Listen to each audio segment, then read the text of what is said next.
Now, why is that given to us? We're told now why this is given to us.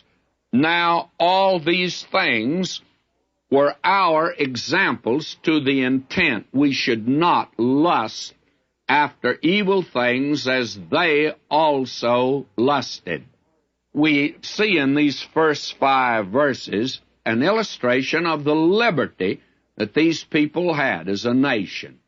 Now we see in this most searching section here that these people abuse their liberty, and he makes application of it for us today. It happened unto them for examples to us. Now, will you notice it was written, therefore, for you and for me today, and we ought to pay attention to it. And you'll notice here that these people had all this wonderful liberty, but what did they do? Well, we're told here that they lusted after evil things.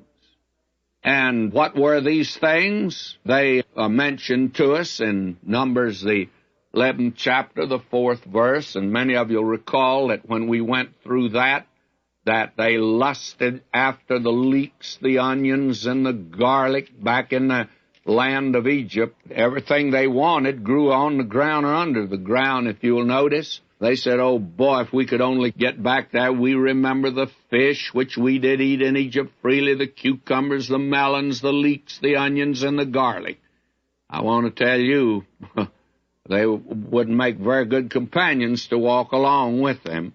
And they didn't like the manna. They lusted, we're told, after evil things. Was there anything wrong with leeks, onions, and garlic? Well, it is if you're going to have company with you.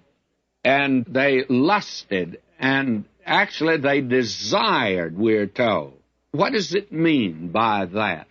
Well, that was the beginning of the defection of these people. Have you noticed how many places that it's desire that leads to sin?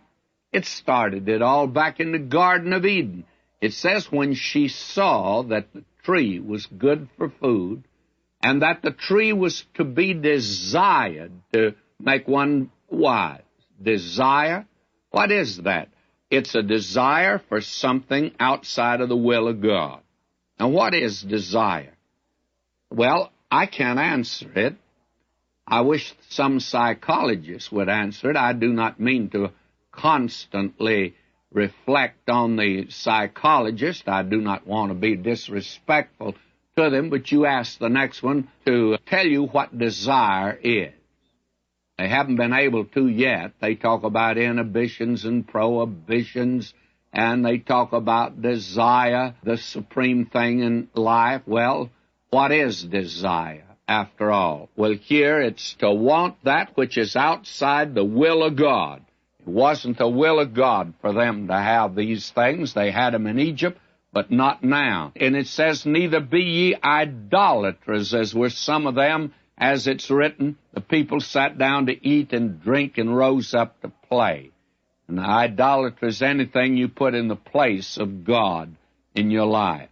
And again in verse 8, neither let us commit fornication, as some of them committed, fell in one day 23,000. The sins of these people. And then we're told, neither let us tempt Christ, as some of them also tempted, and were destroyed of the serpents. Remember, they were told to look away to that brazen serpent in order to be saved.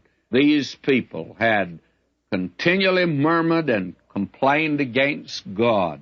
Verse 10, neither murmur ye, as some of them also murmured, and were destroyed of the destroyer. Now, this is an illustration of those who want those things that are outside the will of God. God always today has something good for His people, but they constantly want something beyond the will of